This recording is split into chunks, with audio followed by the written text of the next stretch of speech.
na naman. Mahaba naman yan eh.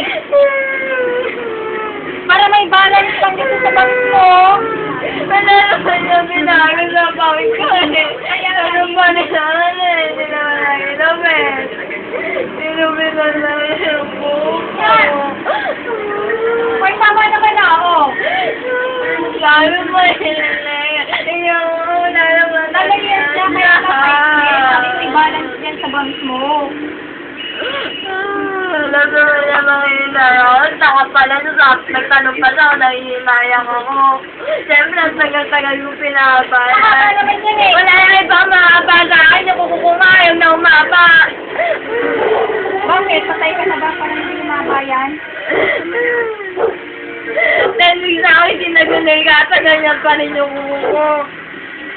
Eh, mukha ka naman nakawigil sa buto-buti ka na ayos eh. Uli nga ayos. Lalo lang yung sinila. Tama lang yung hindi nakabalance dyan sa bangs mo. Kumalo po.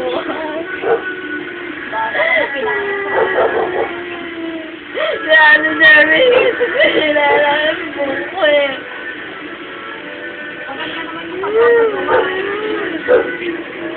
Ayoko maramay. Sayang ko sabi, wala maigi ang buhok. Lahat sila hanggang likod yung buhok. Ako na nga may pinakamaising buhok sa susa. Hindi ka kinahaba, mukha ka matanda.